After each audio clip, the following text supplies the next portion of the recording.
핀테크는 금융과 기술의 합성으로 소비자가 스마트폰 등을 이용해 간편하게 금융 서비스를 누릴 수 있게 하는 기술을 말합니다.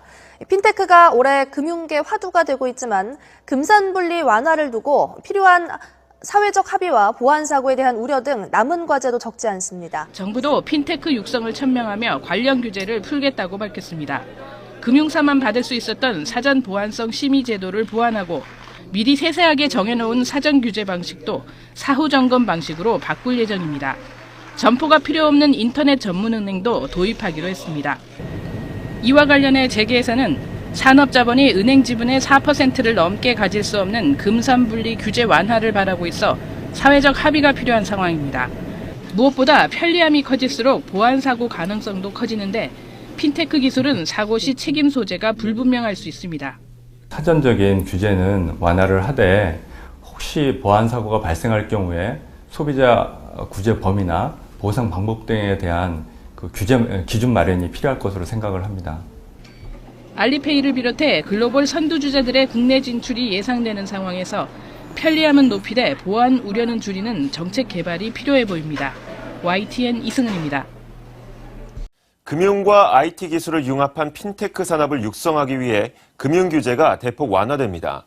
최소한의 자금으로 핀테크 산업에 뛰어들 수 있도록 자본금 규제가 완화되고 높은 장벽이 겪던 보안성 심의 제도도 폐지됩니다. 이수연 기자입니다. 핀테크 기업들의 진입 문턱은 대폭 낮아지고 책임은 더 무거워집니다. 가장 많은 핀테크 업체들이 개발하고 있는 지급결제 업무, 전자금융업의 자본금 규제는 절반 이하로 완화됩니다. 금융위는 현재 전자화폐 발행, 전자자금 이체 등 7개로 분류된 인가체계를 통폐합해 업무 범위를 넓히고 특정 업무만 원하는 업체는 자본금 1억 원만 있어도 창업할 수 있도록 소규모 등록 단위도 신설할 계획입니다. 카카오페이와 뱅크월렛 카카오 등 전자지급 수단의 이용 한도는 현재 하루 30만 원에서 하루 200만 원으로 확대됩니다.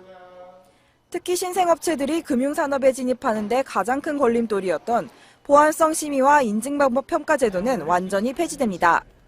금융회사가 자유롭게 IT를 적용을 하고 IT 회사들이 기본 원칙만 지키면 자유롭게 지급결제, 송금 등 금융 서비스를 창출할 수 있도록 환경을 개선하는 것이 이번 핀테크 지원의 최고 핵심 과제일 것입니다. 보안 취약 우려에 대한 대책도 마련됐습니다. 현재는 IT 기술 때문에 금융사고가 날 경우 금융회사가 홀로 책임을 져야 하지만 앞으로는 IT 회사가 공동으로 책임지도록 했습니다. 또 2억 원 수준에 불과한 사고 대비 책임이행 보험 한도를 대폭 확대해 사고가 났을 때 소비자들이 받을 수 있는 배상 규모를 더 늘리도록 했습니다. 금융위는 핀테크 업체의 운신의 폭을 넓힐 수 있는 규제 완화 방안들을 상반기 안에 구체화한다는 계획입니다. 이에 따라 하반기부터는 규제에 막혀 상용화되지 못한 다양한 핀테크 기술들이 소비자들에게 한 발 더 가까이 다가갈 것으로 보입니다. 머니투데이 방송 이수연입니다.